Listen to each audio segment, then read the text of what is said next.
ada kitab, kita buka pada muka surat 69 dalam kitab kita. Cabang iman yang ke-38, bagi yang ada kitab, muka suratnya 69, salah satu daripada tanda iman yang sempurna, menahan tangan daripada harta tertentu. Harta tertentu di sini dengan maksud harta yang haram. Menahan tangan di sini dengan maksud tidak mengambil harta-harta yang haram, itu salah satu daripada tanda kesempurnaan iman. Kita tengok di bawah tu, kitab kita ni ada tulis, apa dia harta tertentu yang dimaksudkan harta yang haram ni? Termasuklah dalam kategori ini ialah pengharaman mencuri, merompak, makan rasuah, memakan harta yang tidak dibenarkan di sisi syarak dan seumpama dengannya. Tanda orang yang sempurna iman, dia tidak ambil perkara-perkara yang haram tadi. Maka pada petang ini kita membicarakan dosa yang berkaitan dengan dosa mungkar. Saya dah jelaskan pada minggu lepas, kalau kita masih ingat. Pembahagian dosa ni dia ada dua. Yang pertama, dosa yang dinamakan dosa fahsyak.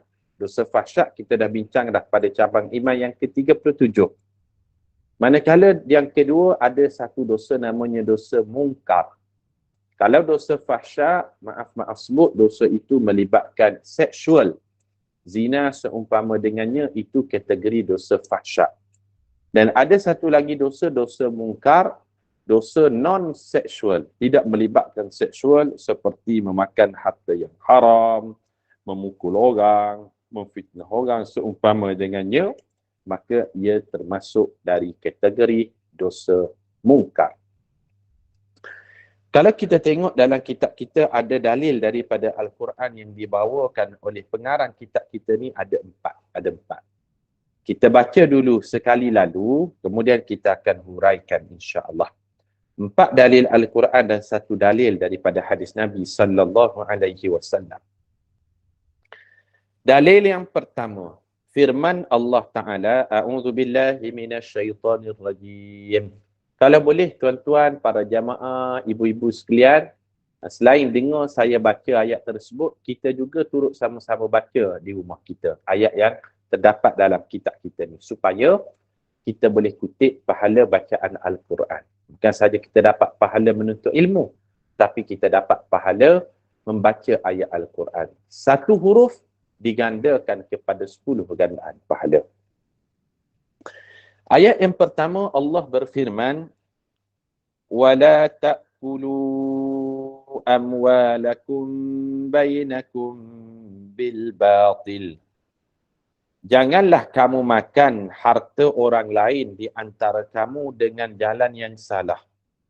Surah Al-Baqarah pada ayat yang ke-188. Sekarang ni untuk makan harta orang lain dengan jalan yang salah, jalannya kadang-kadang terbuka luas kita tengok. Contoh kan, konsep makan dahulu, bayar kemudian. Ada buat konsep macam tu, kedai-kedai kan. Kita pergi kedai, dia bagi pinggan pada kita, kita letak nasi, kita boleh pilih lauk apa nak. Kadang-kadang orang ambil kesempatan. Ambil kesempatan macam mana? Bila pinggan tu, dia akan letak dulu lauk kat bawah, barulah dia akan timbun dengan nasi kat atas. Maka bila orang datang kira, tuan kedai datang kira, tengok lauk macam sikit je, RM7 saja. Sedangkan di bawah tu ada lauk kambingnya, lauk ayamnya dan sebagainya. Ini juga termasuk daripada salah satu bentuk memakan harta orang lain dengan cara yang salah. Wala ta'kulu amwalakum bainakum bil batil.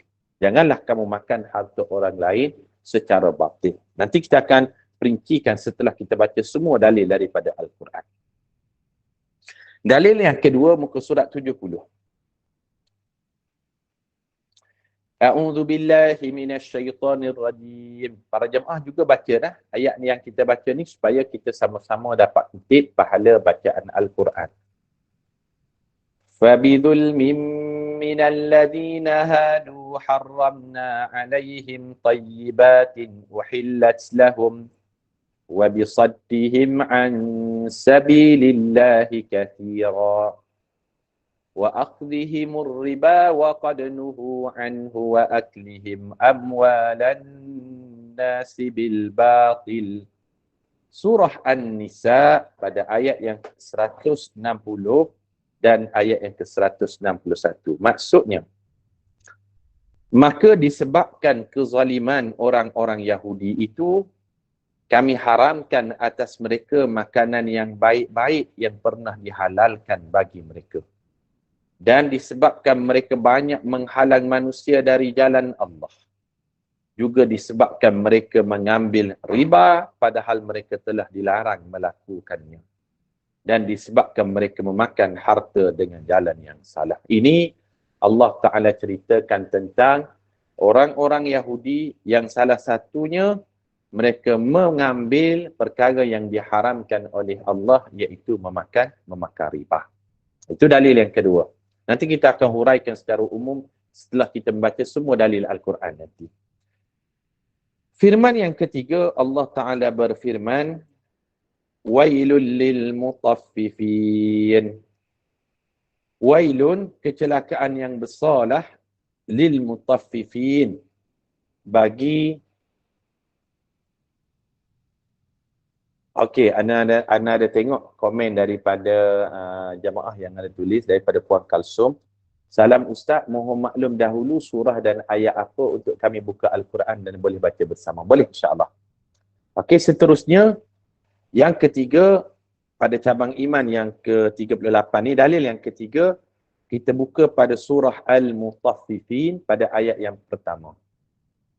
Surah Al-Mutaffifin pada ayat yang pertama, Allah Ta'ala berfirman, Wailul lil mutaffifin. Kecelakaan besarlah bagi orang yang curang dalam timbangannya dan dalam sukatannya. Dalam Al-Quran hanya ada 2 surah yang dimulakan dengan firman Allah, Wailun, kecelakaan yang besar. Apa dia 2 surah tersebut? Yang pertama surah Al-Mutaffifin dan yang kedua surah Al-Humazah. Wailul lil mutaffifin dan wailul likulli humazatil lumazah. Dan kedua-duanya ini merupakan kesalahan yang dilakukan antara manusia dengan manusia yang lain. Yang satu tu curang dalam timbangan, kalau wailul likulli humazatil lumazah, iaitu orang yang mengaibkan orang lain dengan ucapan dan perbuatannya. Itu dalil yang ketiga. Dalil yang keempat, kita boleh buka bagi yang tidak ada kitab, kita buka pada surah Al-Isra pada ayat yang ke-35. Bagi yang ada kitab tak ada masalah, dah ada dalam kitab kita.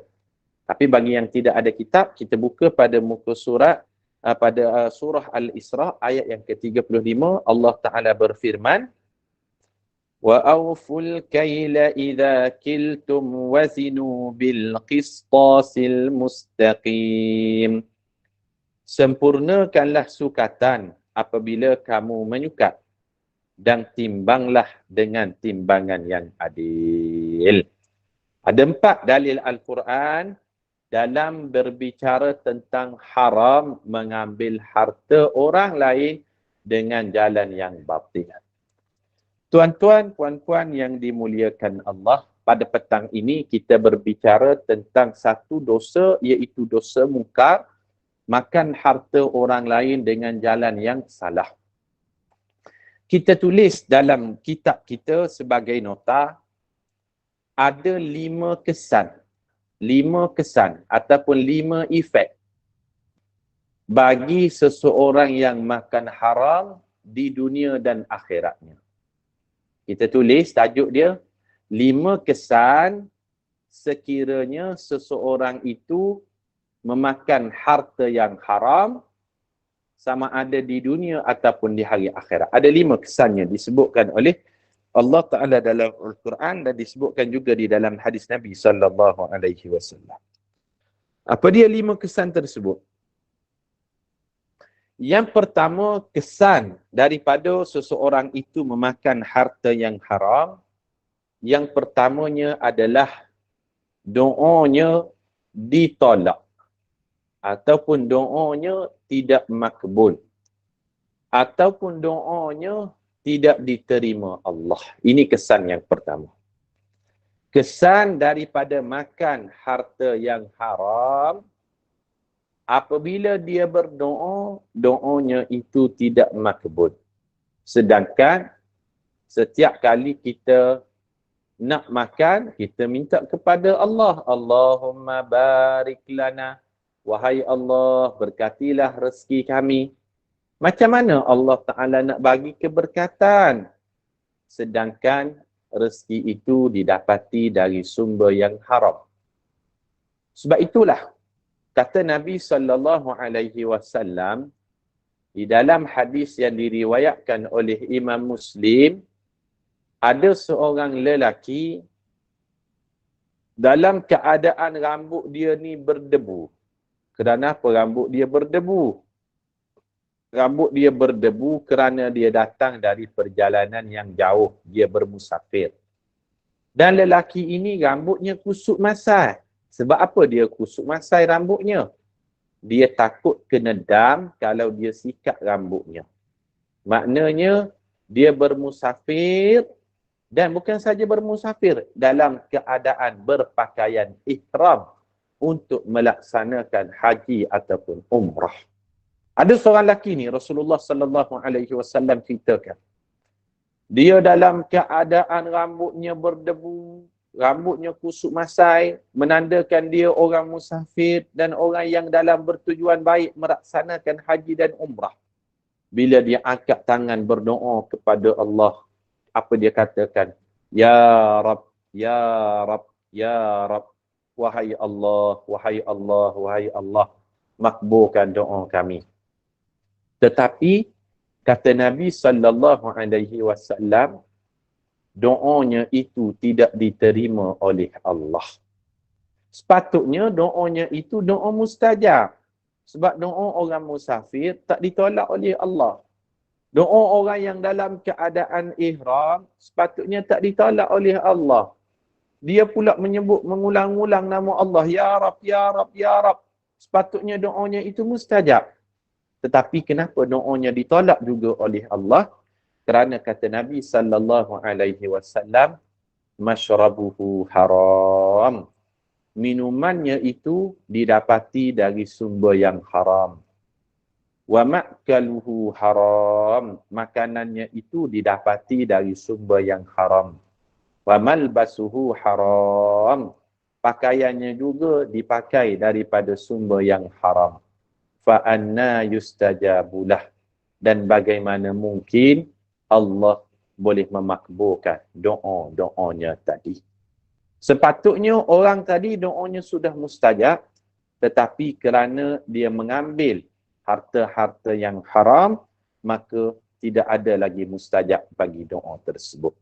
Maka efek yang pertama ataupun kesan yang pertama kita tulis, sekiranya seseorang itu makan dari sumber yang haram, kesannya yang pertama adalah doanya tidak makbul.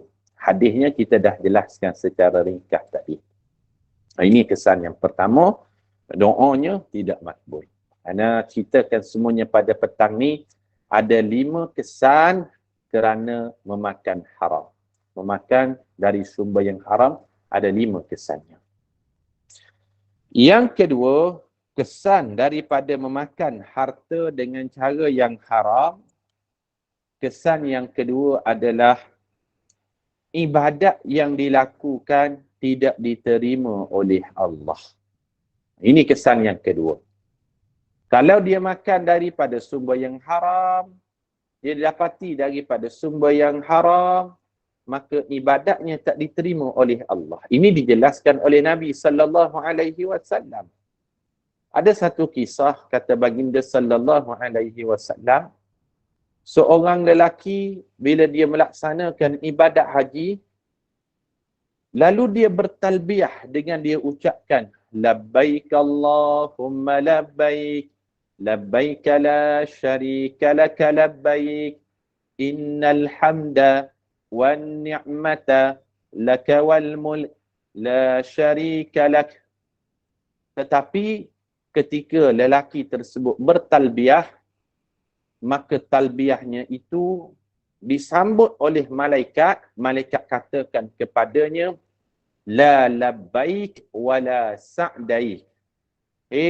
Wahai lelaki yang mengucapkan talbiyah tadi, sesungguhnya kamu tidak termasuk daripada orang yang dijemput Allah pun. Kamu tidak akan diberikan kebahagiaan oleh Allah pun. Apa sebab? Zaduka haram. Kamu berangkat melaksanakan ibadat haji ini menggunakan wang yang haram. Wang yang haram. Maka ibadatnya tak diterima oleh Allah kerana dia berangkat melaksanakan haji ataupun umrah tadi daripada sumber yang haram. Ini kesan yang kedua. Apa kesannya sekiranya ibadatnya tak diterima Allah? Maka banyak kita lihat, walaupun balik haji, walaupun balik umrah, tidak ada kesan dan perubahan pada dirinya. Tidak ada kesan dan perubahan dari dirinya. Heran saya Ustaz dengan seorang pak haji ni. Kita tanya kenapa? Sebelum pergi haji, elok je pakai jubah, pakai baju Melayu, pakai kain plekat. Setelah balik haji, kita tengok pakai seluar pendek, tak tutup aurat dan sebagainya. Apa sebab? Kerana ibadatnya tak diterima Allah, ibadatnya tak diterima hasil daripada pergi menggunakan wang yang tidak bersih, wang yang haram, kemuncaknya tidak ada perubahan dalam dirinya tadi. Ini kesan yang kedua.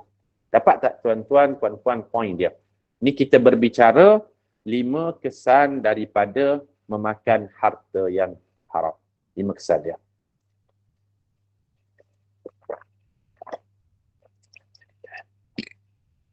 Kalau yang pertama doanya tidak diterima Allah ataupun doanya ditolak, kesan yang kedua ibadatnya tak diterima, kesannya yang ketiga sebagaimana disebutkan di dalam hadis, kalau dia bersedekah ataupun berinfak ataupun berwakaf ataupun buat ibadat harta dengan wang yang haram, maka ibadat sedekahnya itu juga ditolak oleh Allah.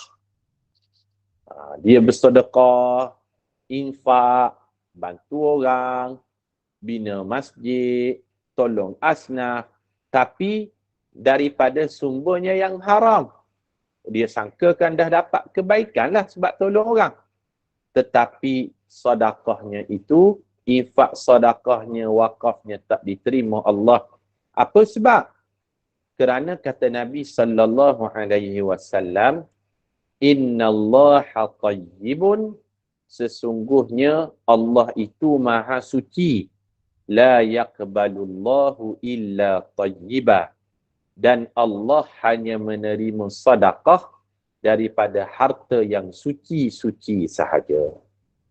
Ada orang dia ambil rasuah ni, ambil komisen ni, salah guna kuasa ni, bina pusat tahfiz, bina masjid.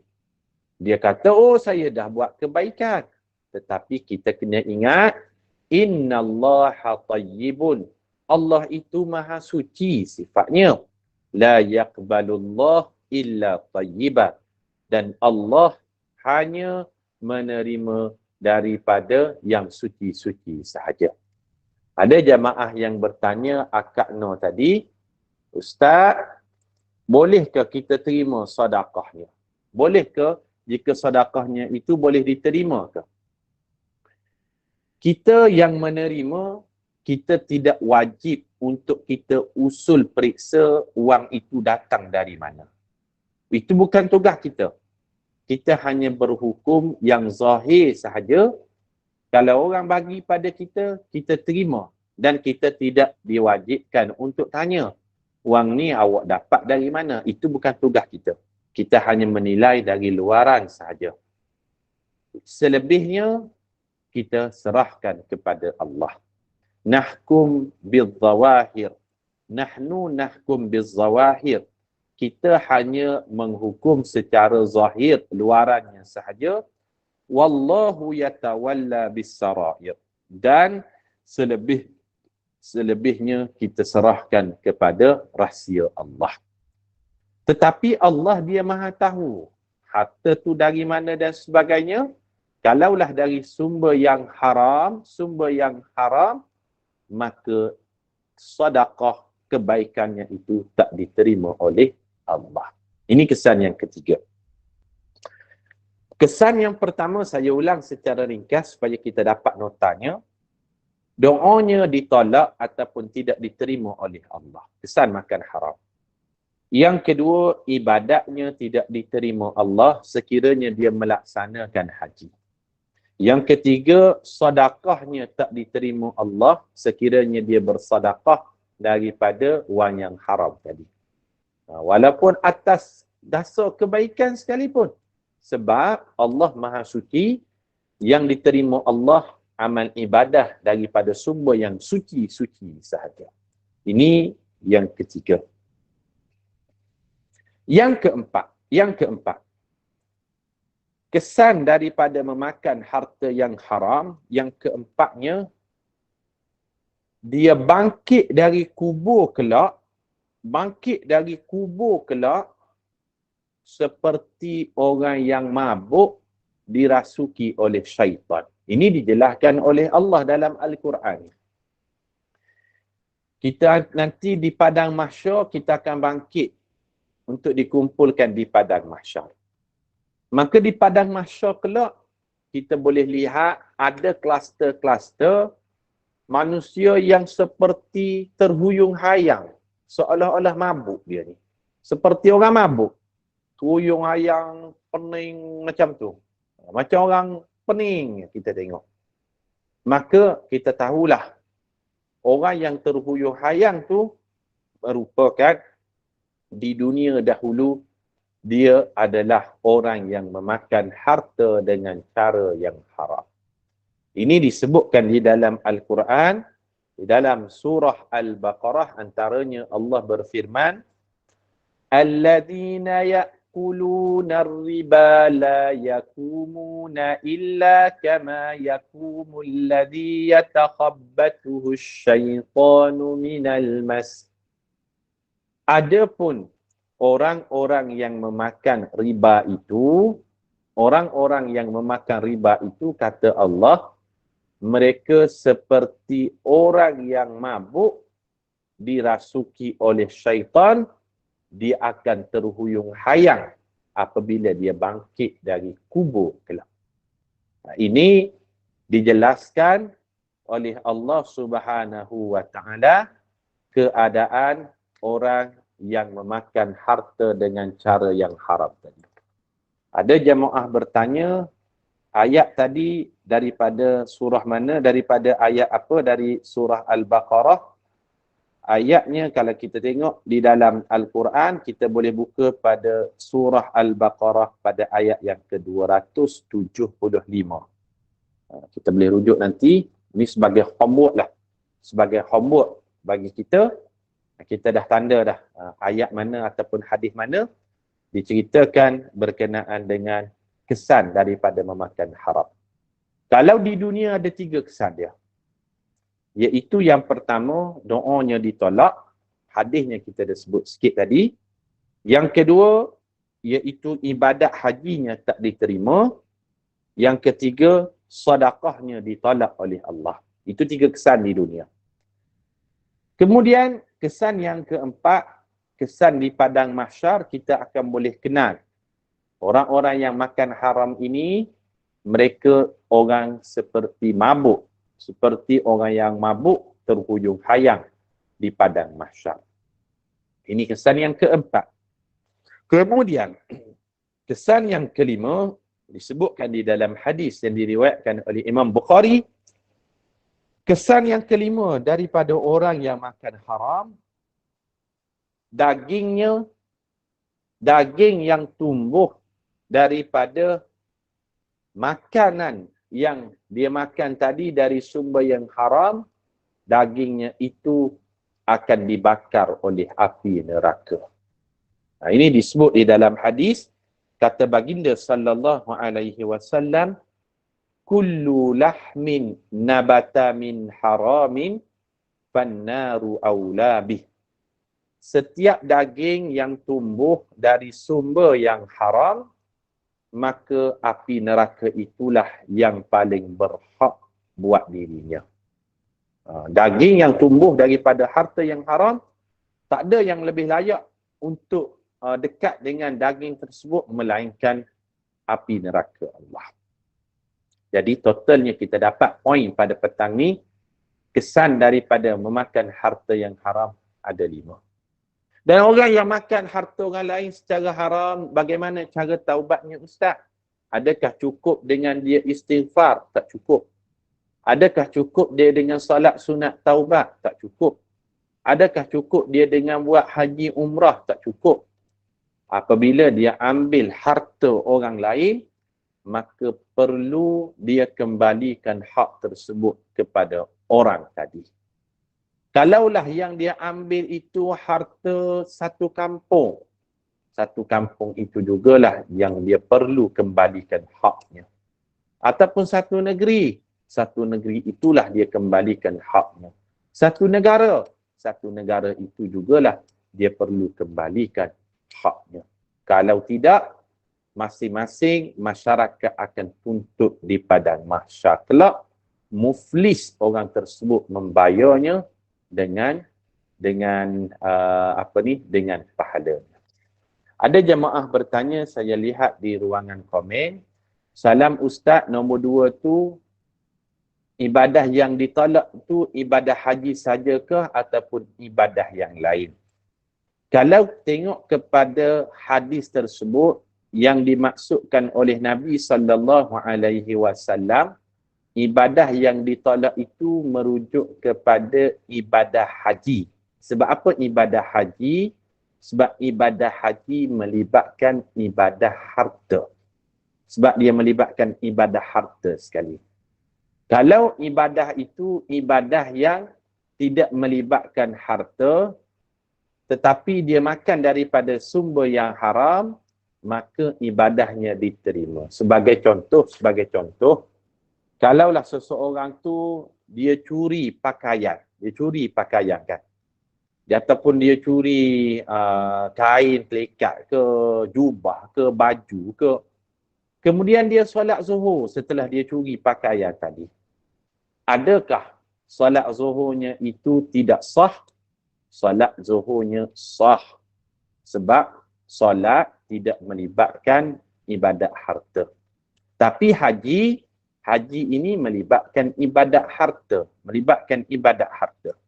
Oleh kerana dia melibatkan harta dan punca ibadat tersebut dia mulakan dengan sumber yang haram, maka ibadat hajinya tadi tidak diterima oleh Allah kerana permulaannya itu dimulakan dengan sumber yang haram.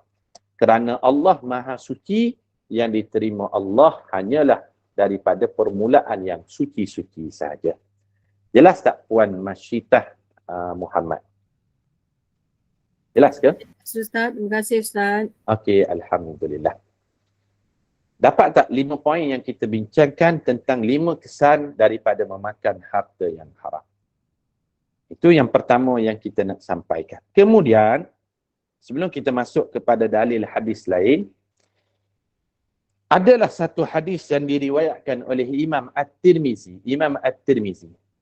Rasulullah sallallahu alaihi wasallam bersabda, "La tazulu qadama 'abdin yawmal qiyamati hatta yus'al an umrihi fima afnah wa an 'amalihi fima fa'al bih wa an malihi min aina iktasabahu wa fima anfaqahu." Kata Nabi sallallahu alaihi wasallam, tidak berganjak tapak kaki manusia di padang mahsyar kelak melainkan akan ditanya 4 perkara.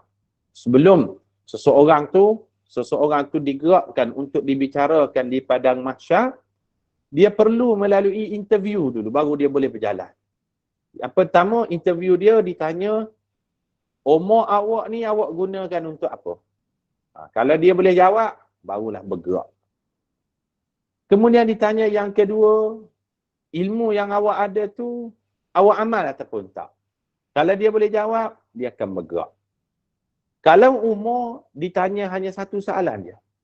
Kalau ilmu juga ditanya satu soalan je. Tetapi kalau dalam bab harta, dua soalan Allah Ta'ala tanya. Yang pertama, awak dapat harta tu dari mana? Yang kedua, ke manakah awak gunakan? Faham tak? Harta dua soalan. Dari mana awak dapat? Ke mana awak belanjakan? Ada orang dapat harta dari sumber yang halal. Dari pekerjaan dia. Dari perniagaannya. Tetapi digunakan kepada sumber yang haram. Itu satu. Ada orang dapat dari sumber yang haram, tetapi dia gunakan dalam bentuk yang halal. Itu dua.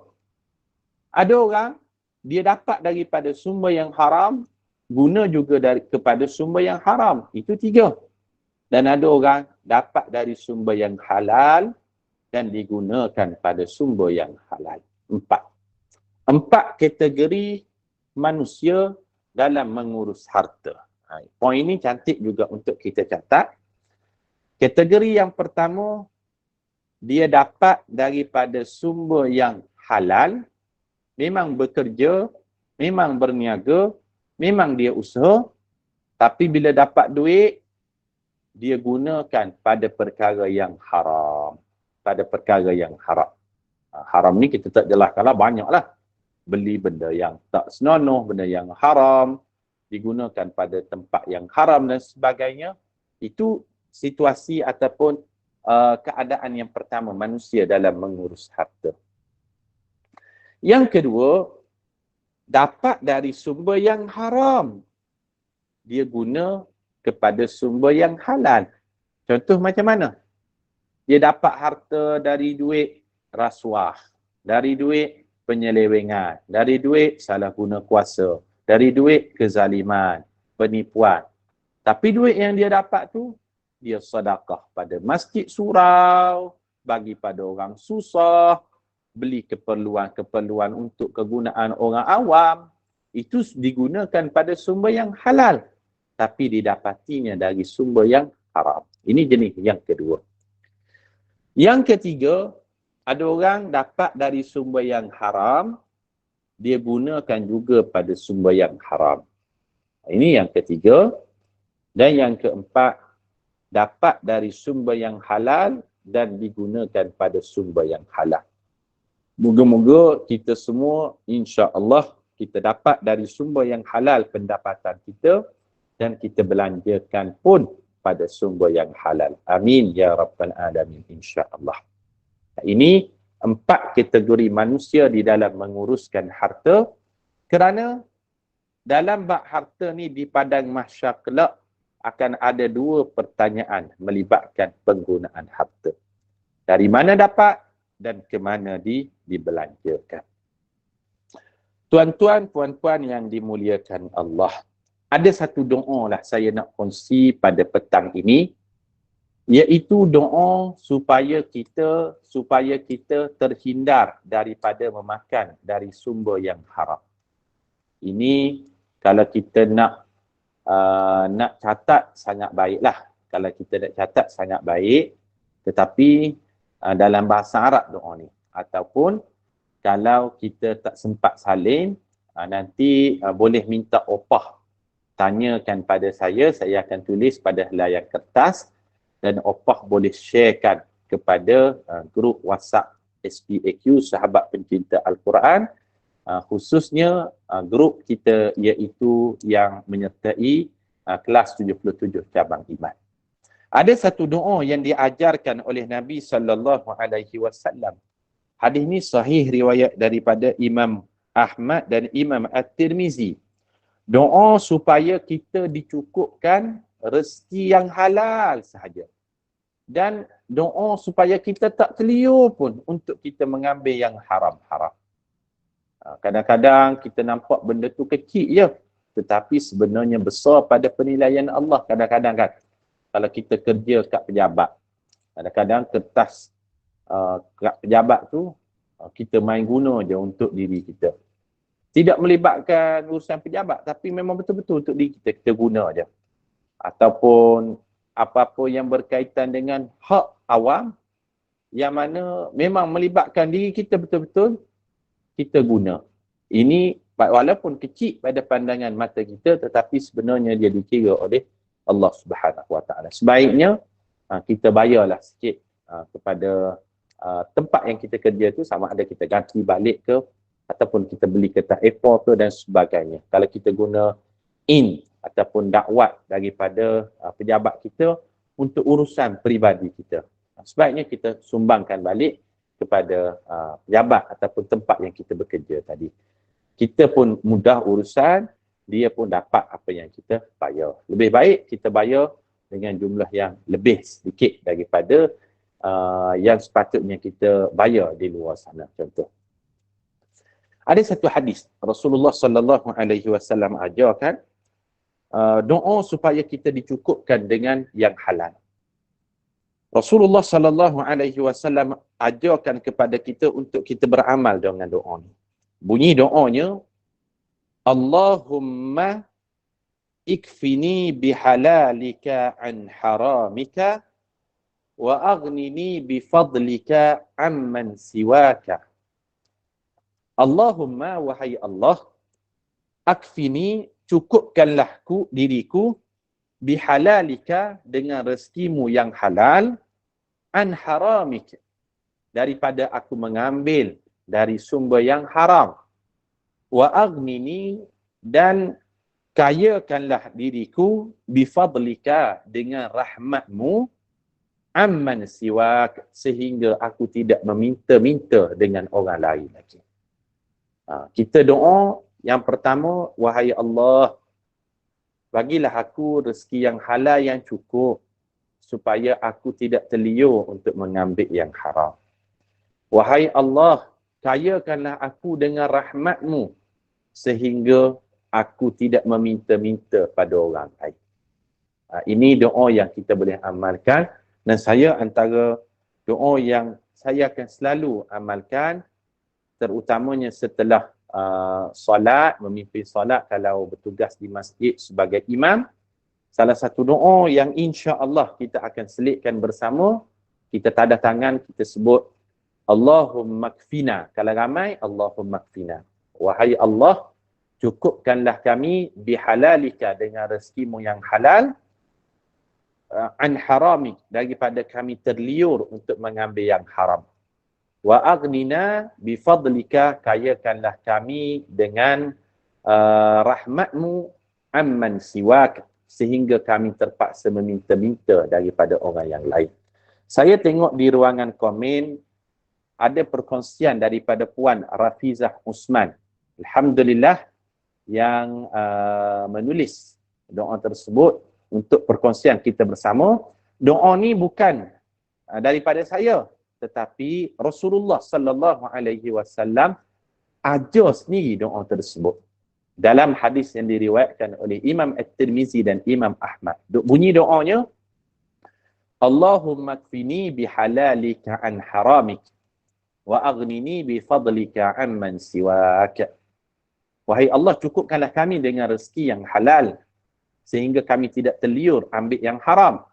Kayakanlah kami dengan rahmatmu, sehingga kami tidak meminta-minta dari orang lain. Jazakillah khairal jazak, kita ucapkan kepada Puan Rafizah Usman yang berkongsikan doa tersebut. Apa yang lebih penting, kita boleh amalkan doa ini selepas daripada ini. Ini doa yang sangat baik, yang doanya maksur, ada sandaran hadisnya daripada Nabi sallallahu alaihi wasallam. Itu 4 dalil Al-Quran yang kita sudah bacakan. Kemudian muka surat 70. Dalil daripada hadis.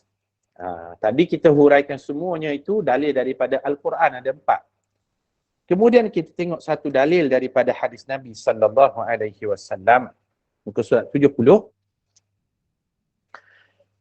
Hadis daripada Abdul Rahman bin Abu Bakrah dalam As-Sahihain. Maknanya hadis ini sahih riwayat Imam Bukhari Muslim. Daripada bapanya, semoga Allah meredai keduanya, katanya, khatabna Rasulullah sallallahu alaihi wasallam bimina. Faqala inna dima'akum wa amwalakum wa a'radakum alaikum haramun. Maksudnya, muka surat 71, Rasulullah sallallahu alaihi wasallam bersabda ketika berkhutbah kepada kami di Mina. Khutbah di Mina ni bila? Iaitu pada bulan Zulhijjah tahun yang ke-10 Hijrah. Iaitu ketika peristiwa haji yang terakhir. Kalau tepatnya tarikhnya, pada tanggal 9 Zulhijjah diucapkan khutbah di Mina ini.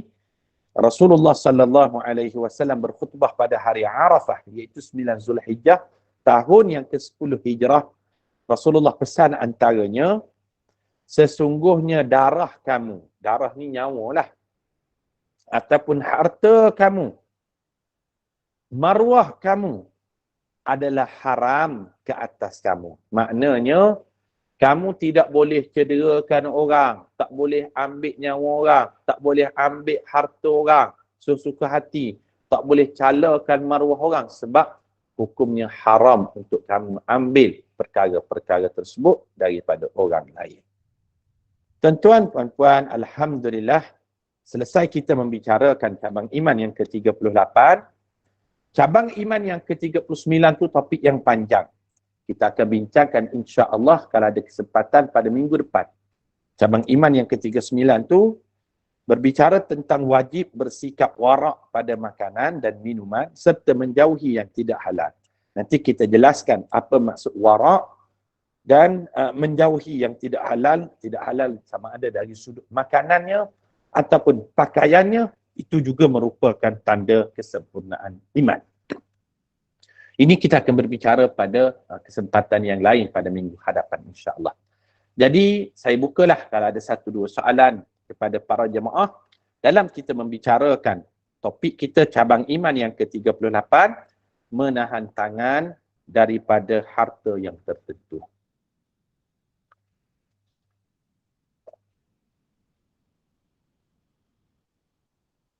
Adakah? Silakan sekiranya ada yang nak bertanyakan soalan.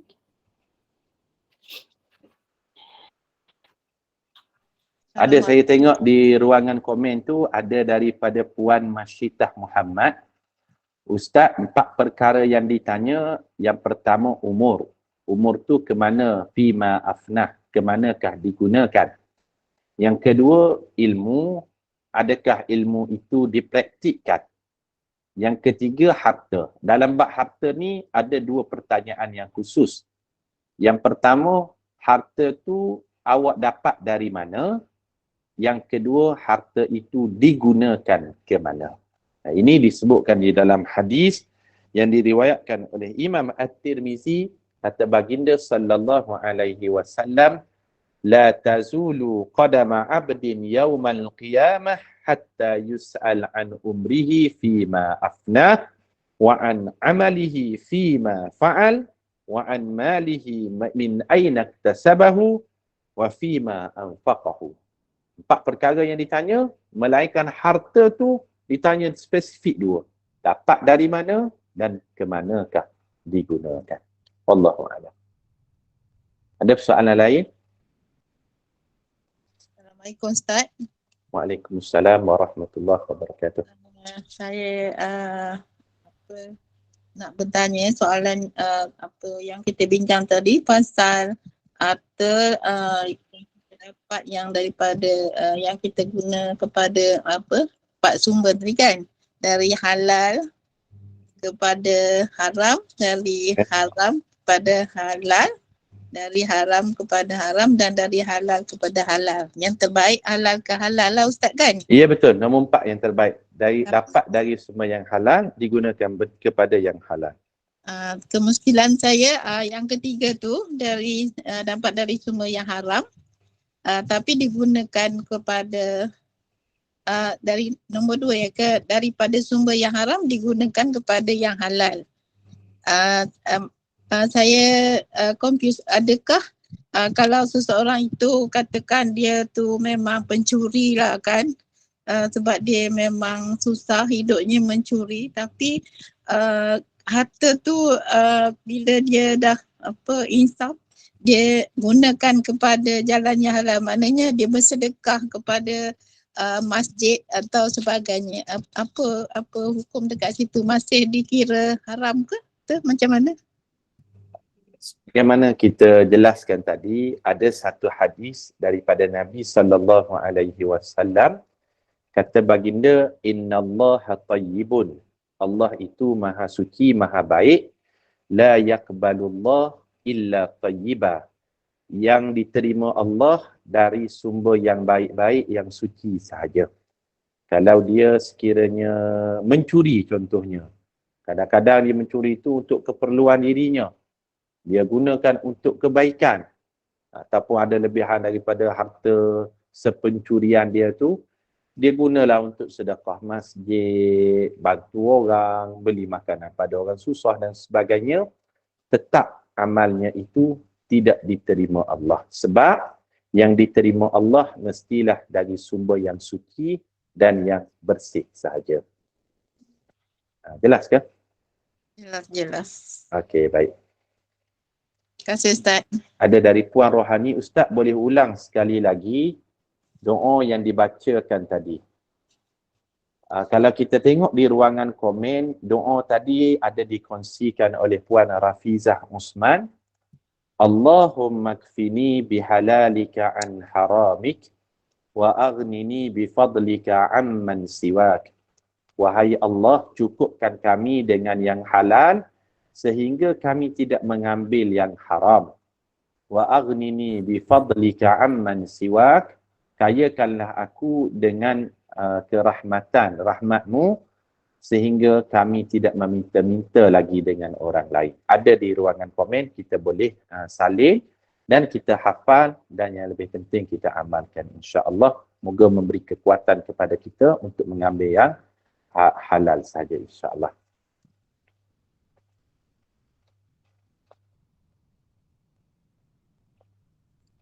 Ada dari Puan Syarifah Azizah. Contoh harta yang dibelanjakan cara yang haram tu boleh bagi detail ke? Supaya faham lagi. Kalau sekiranya dia dapat cara halal dan beli barang-barang yang kadang tidak perlu pun, adakah dikira belanja secara haram juga? Beli barang yang tak berapa perlu ni tidak termasuk daripada perkara yang haram. Dia kalau kita sebut sedikit pun lebih dekat kepada perkara yang makruh lah. Boleh dekat kepada perkara yang makruh.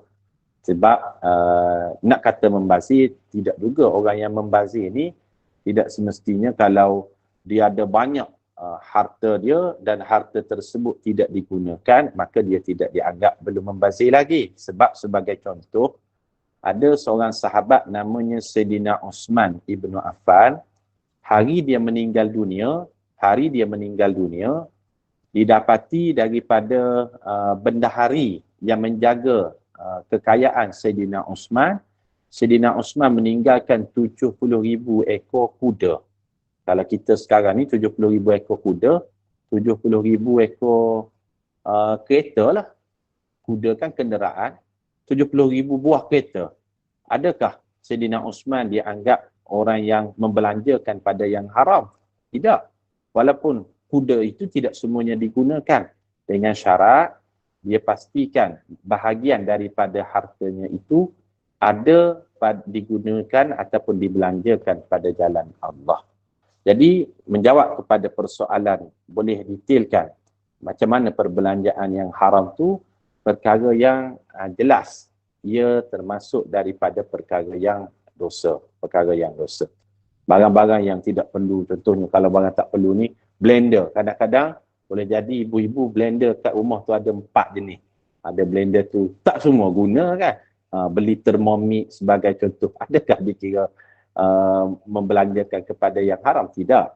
Jadi di sini ada satu garis halus lah yang memisahkan perkara tersebut. Yang dimaksudkan belanja yang haram ni bila perkara itu jelas diharamkan oleh nas ataupun ijma' ulama yang mengharamkannya. Wallahu a'lam. Kalau tak ada soalan lain, saya serahkan kepada Ustazah. Silakan. Ya, baik. Alhamdulillah Ustaz. Syukran jazilan kasiran kepada Al-Fadhil Ustaz Wan Halim di atas perkongsian yang sangat bermakna untuk kita sama-sama ambil yang tibar, untuk sama-sama kita laksanakan atau kita sama-sama aplikasikan dalam kehidupan seharian kita, macam mana kehidupan kita sebagai seorang yang digelar Muslim, apa yang boleh, apa yang tak boleh, yang halal itu adalah jelas daripada Allah SWT. Jadi kita boleh sama-sama amalkan doa yang telah Al-Fadhil Ustaz kongsikan supaya kita tidak terjebak di dalam perkara-perkara yang haram, yang kadang-kadang kita tidak jelas ataupun kadang-kadang benda tu nampak jelas tetapi mudah untuk kita nak mengambilnya. Jadi insya-Allah kita minta supaya Allah jauhkan kita daripada perkara-perkara tersebut ni, insya-Allah. Jadi hari ini kita habis cabang iman yang ke-38, insya-Allah. Kemudian minggu hadapan insya-Allah sekiranya diberi keizinan, diizinkan Allah SWT, kita akan sambung pada cabang iman yang ke-39 insya-Allah. Baik, syukran jazilan juga kepada semua jemaah yang telah mengikuti kita pada hari ini. Semoga beroleh manfaat bersama. Kepada rakan-rakan sahabat yang telah memberi komen di dalam ruangan mesej, alhamdulillah. Terima kasih banyak-banyak sebab komen kita itu, mesej kita itu memberi manfaat kepada sahabat-sahabat kita yang lain, insya-Allah. Jadi terima kasih Ustaz, terima kasih semua sahabat. Mohon maaf daripada saya mewakili admin Kelab Sahabat Pencinta Al-Quran. Sesungguhnya yang baik itu daripada Allah, yang lemah itu adalah daripada kekurangan diri saya sendiri. InsyaAllah saya kembalikan kepada Al-Fadhil Ustaz untuk sama-sama kita tangguhkan majlis dengan tasbih kafarah dan juga suratul Asr. Silakan Ustaz. Bismillahirrahmanirrahim. Subhanakallahumma wa bihamdika nashhadu an la ilaha illa anta nastaghfiruka wa natubu ilaik. Bismillahirrahmanirrahim. Wal 'asr. Innal insana lafi khusr إلا الذين آمنوا وعملوا الصالحات وتواصوا بالحق وتواصوا بالصبر. Terima kasih Ustazah. Terima kasih.